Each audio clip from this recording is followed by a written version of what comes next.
Hello, you are in the walkthrough section of the course teaching you the 7 steps of developing your team. This is the part where we show you the practical, hands-on examples and steps that we actually took in ministry to fulfill and carry out these different principles that I was teaching you before in the higher level conceptual portion of the course. So what you're looking at before you right now is the vision that is of the army of youth. Step number 1 in these 7 steps is identify the ultimate results that you want to accomplish. And this is the early version of the vision of the army of youth. This is what is called a vision board. It's kind of mapping out some of the concepts, the ideas, the the uh, basically the concepts that we want to accomplish, and some principles that we see are that we want to utilize. Now, this is an early stage, an early rendition, but that's part of the process. What you want to do is you want to cast the vision often, always, and often. This developing, you want to develop the vision, cast the vision, develop it, and every time you cast a vision, the vision gets bigger, it gets broader. You become more clear at explaining certain principles, and you see how it's able to do more, and that how it fits into the big picture of the cause of God, and you get more and more excited. So become a vision caster. Dedicate yourself to understanding this skill. Visioneering is one of the most fundamental skills of leadership, and I would highly encourage every leader to become a phenomenal vision caster. This was actually what was one of the things that really got me interested in studying leadership, because I began to see how powerful this tool can be of casting the vision and identifying the ultimate results, where you're going, so you can bring that clarity to people. So that was an example. This is the ministry is much bigger than this now. There's a lot more involved than just that, but that's where things started. Now I'll show you.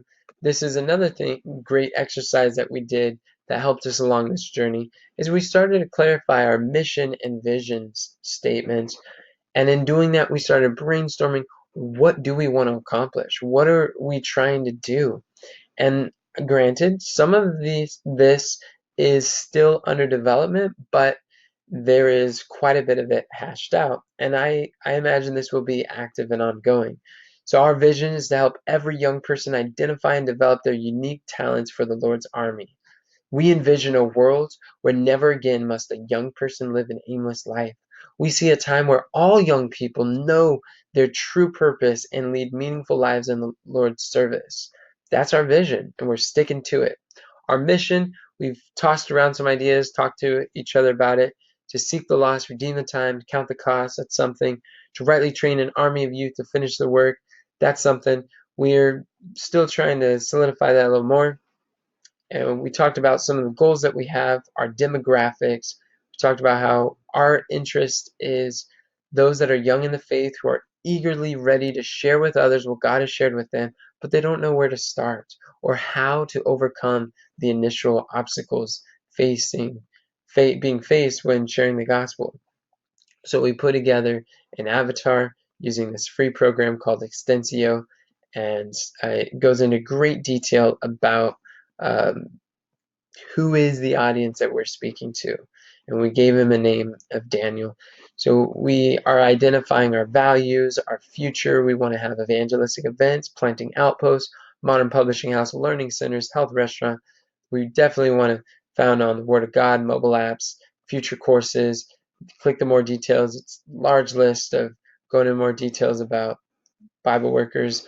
We're thinking about our icons, our opposition, what we're up against, customs, habits, creation story, belief, the watchwords that we use in the ministry that forms our culture, our leadership, hashtags, platforms.